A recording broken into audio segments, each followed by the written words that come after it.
Se pretende apoiar nosso canal e ajudar na geração contínua de conteúdo para você, é fácil. Basta visitar o link da lojinha na descrição sempre que precisar comprar algum produto. Com esse gesto simples, você estará oferecendo um apoio valioso. Às vezes, a busca pela salvação, a busca pela vida saudável, vai exigir de nós caminhos muito difíceis. Reformulações, reinterpretação do papel do outro na nossa história. E quando nós não fazemos isso, nós vamos ficando cansados. E nós não sabemos por quê. Quantas vezes você identificou isso? Não conseguia identificar o que doía, mas você sabia que doía e muito. E que aquela dor estava provocando em você uma inimizade interior, que não é com o outro. Não, você estava se sentindo seu inimigo. Você estava se sentindo como que criando com você mesmo uma péssima relação. Às vezes, gente, dependendo do grau que isso fica dentro de nós, a ponto de nós queremos tirar a vida. Eu espero que não sejam muitos. Em algum momento da sua vida você já pensou em desistir? Você pensou que a morte seria a melhor solução? Eu já. Por que a gente pensa isso?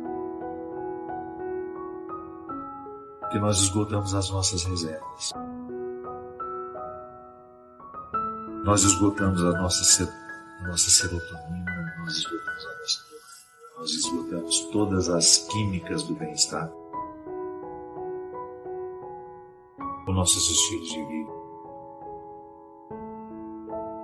as nossas rotinas cansativas, os nossos relacionamentos desgastados. A gente não percebe que o nosso óleo está se esgotando. E a gente não tem a sabedoria de parar e de abastecer antes que chegue a escuridão. Pode ser que eu esteja falando com você que está neste momento esgotado. Como eu tantas vezes estive. Quantas vezes eu fiquei esgotado emocionalmente? E eu precisava reconhecer que o que estava acontecendo comigo era um fruto natural provocado por escolhas infelizes. Não espere que escolhas infelizes lhe façam ficar feliz. Não espere que escolhas infelizes lhe façam ficar feliz. As escolhas infelizes não geram outra coisa em nós senão desilusão, desconforto,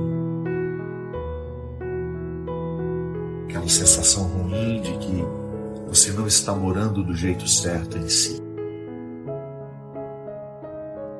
Quantas vezes o seu esgotamento foi provocado porque você assumiu a sua família, você assumiu os problemas da sua família e você não aprendeu essa lindeza evangélica que é você se diferenciar. Não para se sentir melhor que ninguém, é para distribuir as responsabilidades de um jeito justo e certo.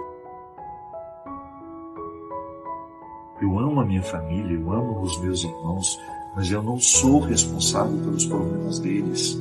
Eu posso ajudar, mas eu não posso carregar eternamente Às vezes aquela pessoa está muito fragilizada e nós vamos lá com todos os recursos, mas ela precisa reagir. Que às vezes a nossa ajuda provoca a acomodação. Quantas vezes, minha gente, dentro das nossas casas, nós estamos exaustos, porque nós não aguentamos mais carregar as pessoas nas costas. Nós queremos que elas parem de beber. Nós queremos que elas parem de usar a droga. Nós queremos que elas saiam daquela prostituição socializada que tanto destrói a vida delas, mas elas não querem.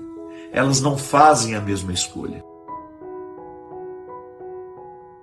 E nós vamos assumindo aqueles fracassos como nossos.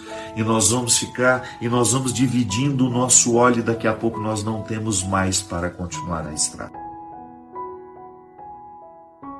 Quantas vezes você está esgotado, destruído emocionalmente? Quantas vezes? E você que oferece a tantos não tem a quem buscar. Em quem buscar? E aí você descobre. Que solidão. Mas não reclame. Fique, como eu sou sozinho. Não. Faça a sua busca. E pare de dar aquilo que você não tem. Faça o enfrentamento com as pessoas. Muitas situações só serão resolvidas mediante a experiência do enfrentamento, que é aquela formalização do problema. Que às vezes nós vivemos problemas sem formalizá-los. Nós não falamos sobre eles, nós não pontuamos, nós não colocamos a verdade na mesa. Nós vamos só atropelando. E de vez em quando nós gritamos. Mas gritar não é enfrentar. Gritos momentâneos, histerismo, crises de agressividade não são enfrentamentos. Enfrentamentos é quando você veste a sua melhor roupa, convida aquele que é o problema para jantar, pode ser na sua casa mesmo. Você vai cuidar, os olhos. Pois é. Vamos distribuir aqui. O que é meu, o que é seu. Eu não sou obrigado a levar sobre mim as suas insatisfações. Eu não sou obrigado a aguentar a sua ira. Se você é uma pessoa infeliz, resolva-se. Eu não vou ser o lugar, o receptáculo da sua infelicidade.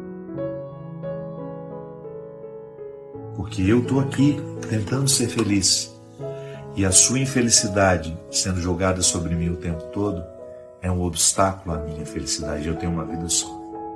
Eu quero viver bem a cada dia. Então eu quero lhe dizer que a partir de hoje eu não serei mais o receptáculo da sua ira,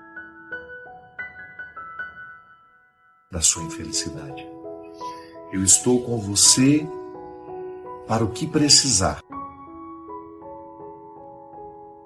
desde que aquilo que você precise seja de fato um elemento essencial para a sua mudança. Eu não vou continuar fazendo a manutenção da sua infelicidade. Eu não vou continuar apagando os seus incêndios. Eu não vou continuar fazendo por você aquilo que você precisa fazer. Porque eu também tenho os meus incêndios pessoais a serem apagados.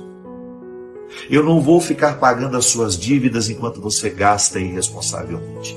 Eu também tenho os meus sonhos a serem realizados. E muitas vezes eu pisei em cima dos meus sonhos porque você foi irresponsável e julgava a sua irresponsabilidade presente.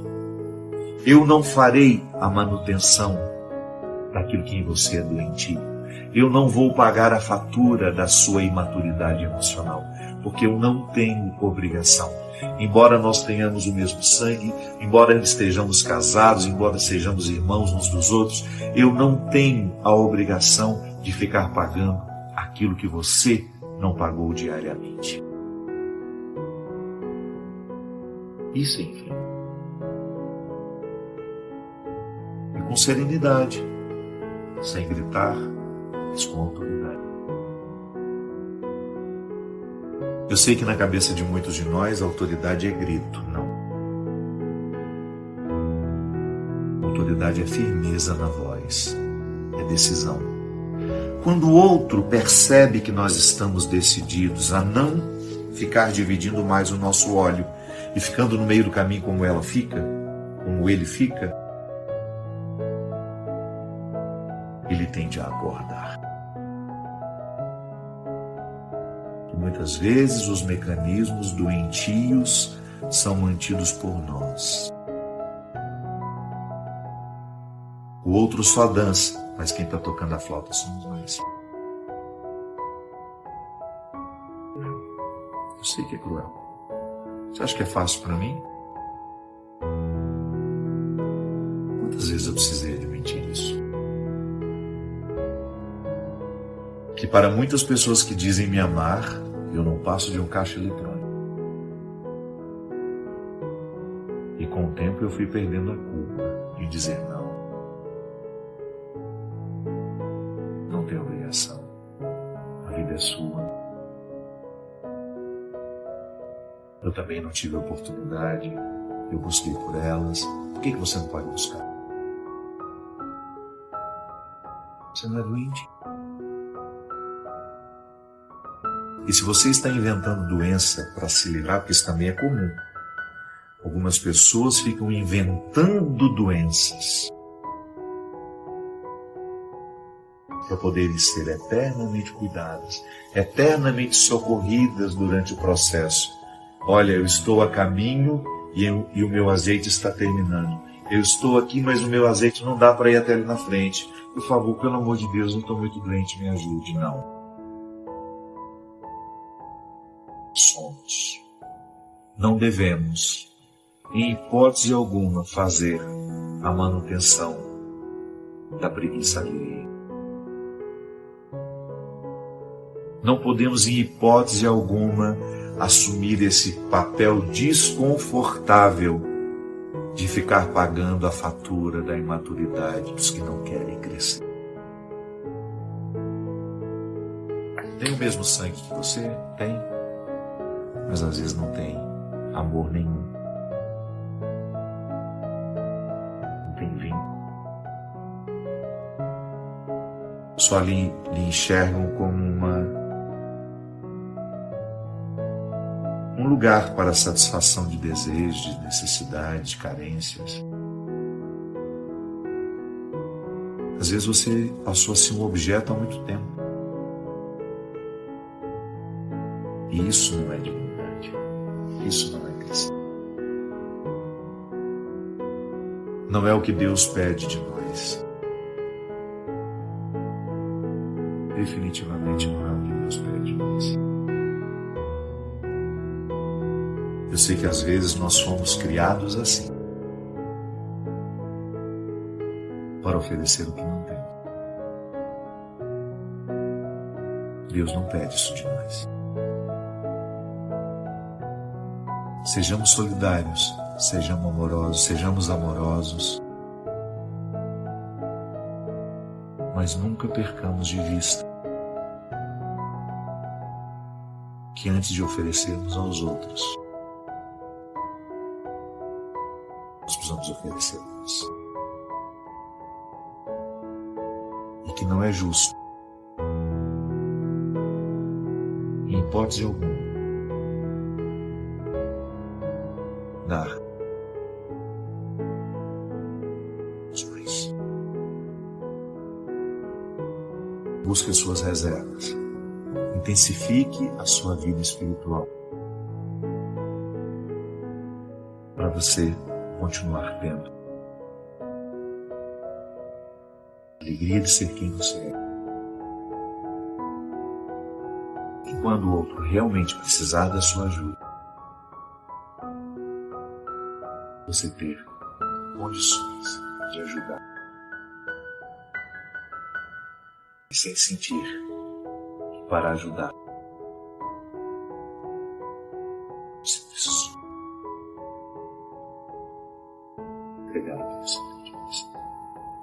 Padre Fábio, a sua bênção. Meu nome é Wanda, tenho 51 anos, sou católica e até hoje não me sinto realizada, nem mesmo profissionalmente. Gostaria de saber se o que sofremos hoje pode ter influência dos nossos antepassados. Resumindo a pergunta, né? O fracasso pode ter influência dos antepassados? Minha filha, toda influência ela é sempre permitida. Claro que existem coisas que nos condicionam, né? À medida em que a gente vai sendo educado, a gente vai recebendo as marcas do pai, da mãe, das pessoas que tiveram mais influência sobre nós. Isto é antepassado, né? Que não é só familiar, mas é também a estrutura em que você foi criado. Isso pode nos influenciar? Claro que pode. Nenhum ser humano é por acaso. Nós somos frutos dessa construção aos poucos, né? Nós somos frutos como se fosse um quebra-cabeça que vai sendo montado. Agora, como é que nós podemos corrigir dentro de nós essas influências? Eu particularmente já encontrei muitas pessoas que não conseguem ficar amigas da própria história que teve. São pessoas que se negam o tempo todo. Gente, o passado, ele tem que servir para nos orientar para uma vida boa hoje. A gente às vezes já tem que fazer a pergunta, né? O passado é que me pertence ou sou eu que pertenço ao passado? Quem é que administra quem?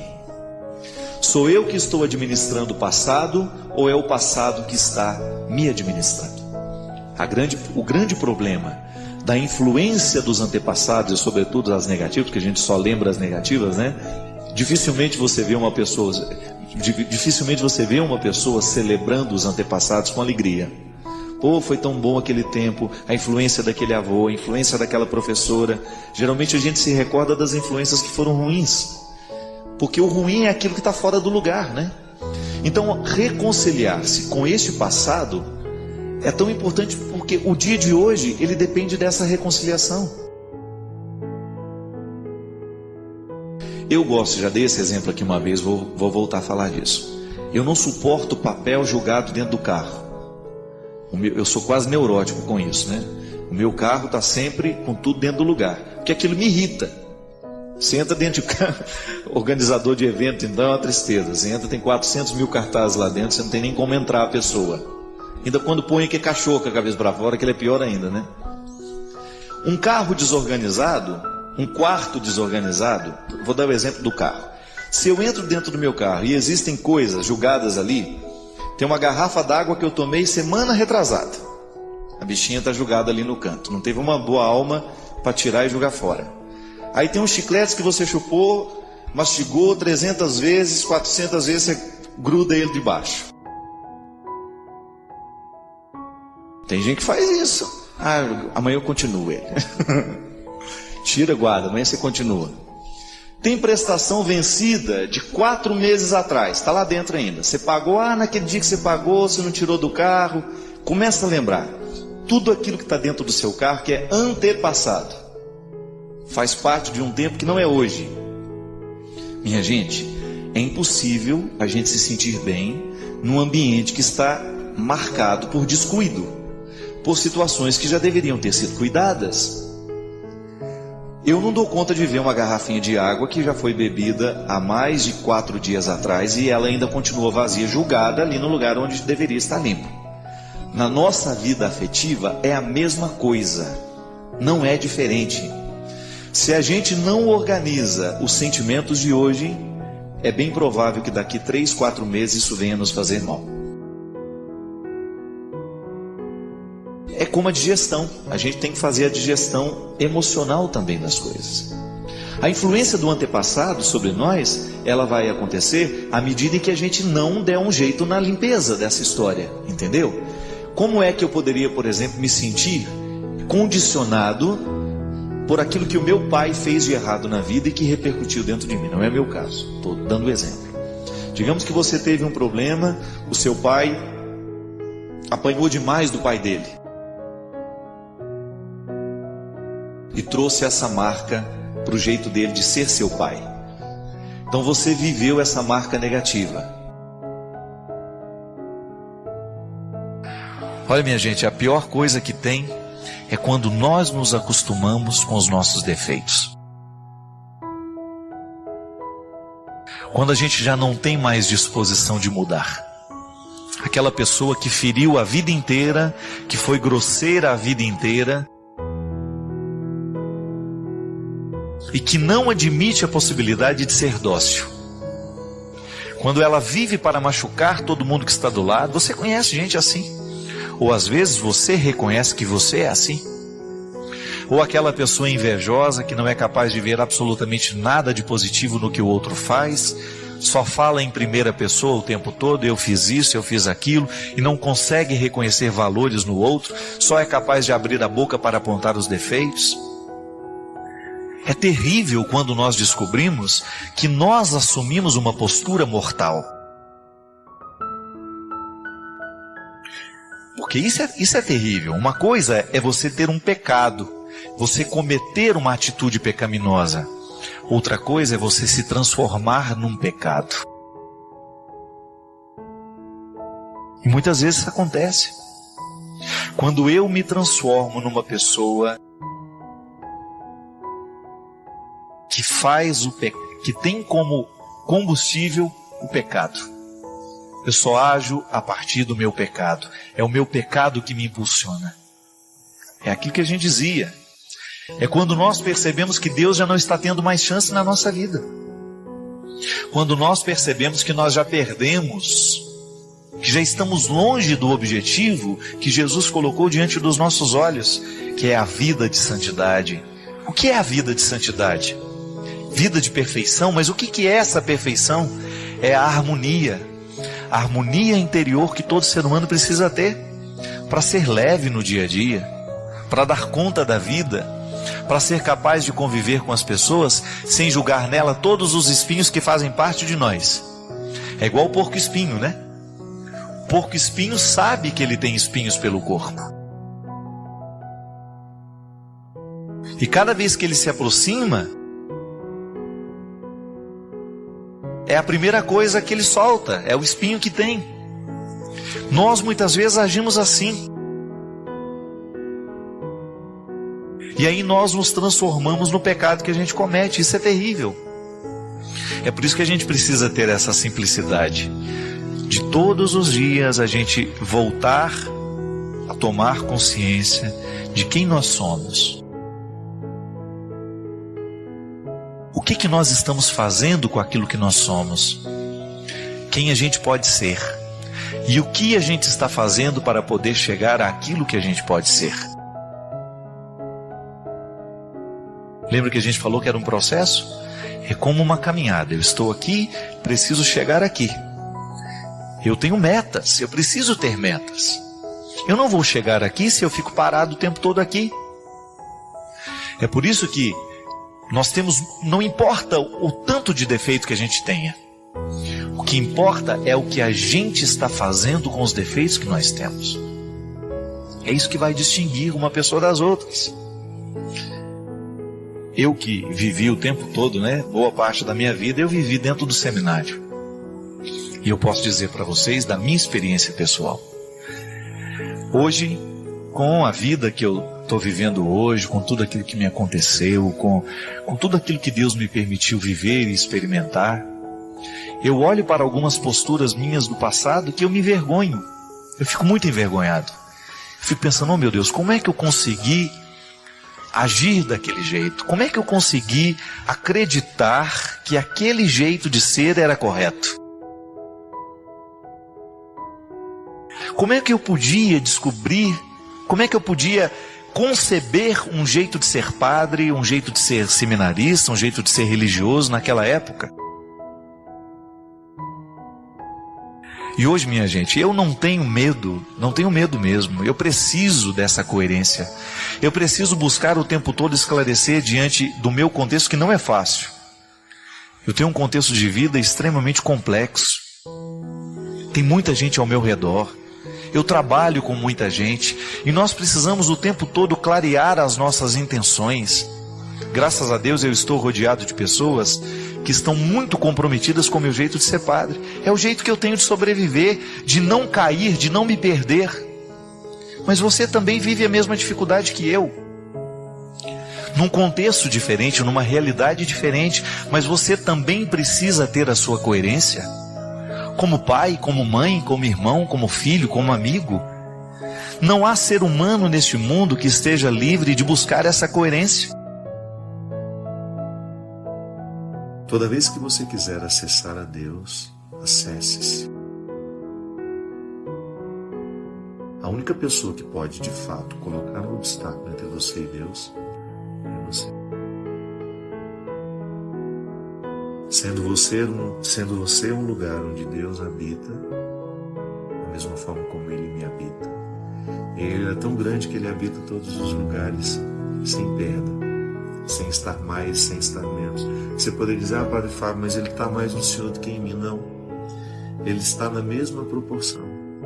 Ele está inteiro em mim e está em você. Por que às vezes Ele não manifesta em mim e se manifesta em você? É porque eu coloco os obstáculos. E talvez você não. Talvez você tenha se conhecido mais do que eu me conheci. Quanto mais você se conhece, mais Deus fica transparente. Porque você fica menos refém dos seus limites, você fica menos refém dos seus traumas. Quanto mais você se corrige terapeuticamente, mais Deus tem a oportunidade de se manifestar em você e através de você. E às vezes eu não vivo esse processo que você vive, mesmo sendo eu padre. O pastor fala, não. O líder isso, o líder aquilo.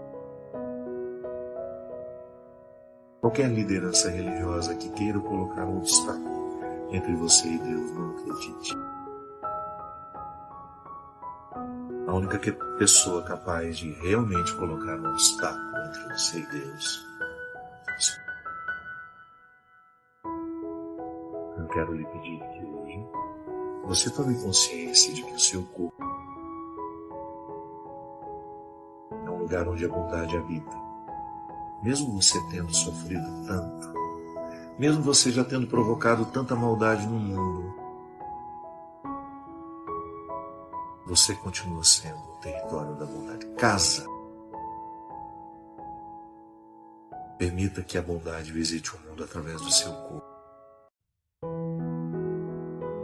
Amanhã, quando você for trabalhar, quando você for encontrar as pessoas, permita que as pessoas encontrem a bondade através de você, em você.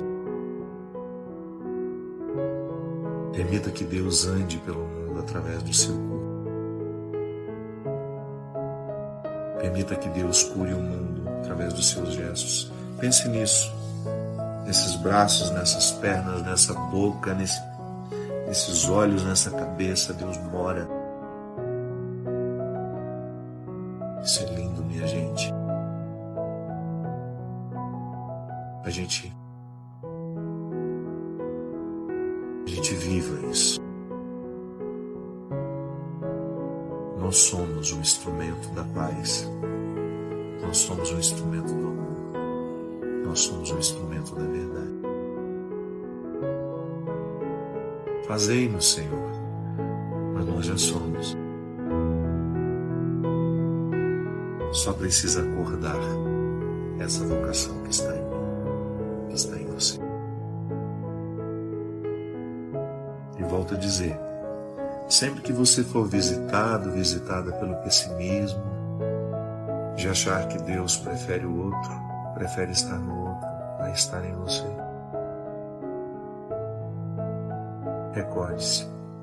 recorde-se desse dia, dessa noite. Deus não escolheu sair de nós. A escolha de Deus é sempre permanecer em nós, para que permanecendo em nós, Ele possa andar pelo mundo com as nossas características. Isso é lindo.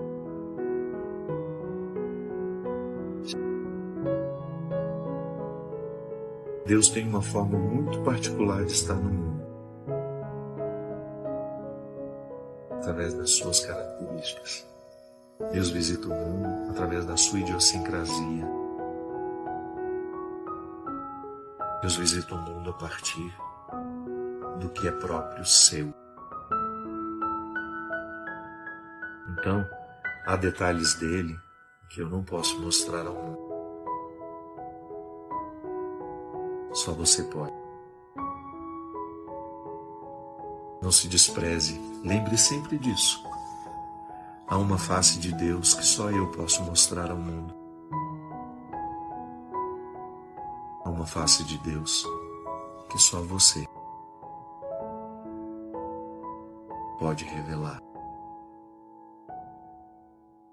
Não perca essa. Que o Deus Todo-Poderoso derrame sobre os nossos corações, sobre as nossas vidas, a sua bênção. Ele que é Pai, Filho e Espírito Santo. Obrigado pela companhia, obrigado pelo carinho e até uma próxima oportunidade. O Senhor esteja ao nosso lado para nos defender, dentro de nós para nos proteger, diante de nós para nos conduzir e acima de nós para nos abençoar. Que esta proteção maravilhosa de Deus nos liberte e nos defenda de todo o mal e nos dê alegria. Em nome do Pai, e do Filho e do Espírito Santo. Amém.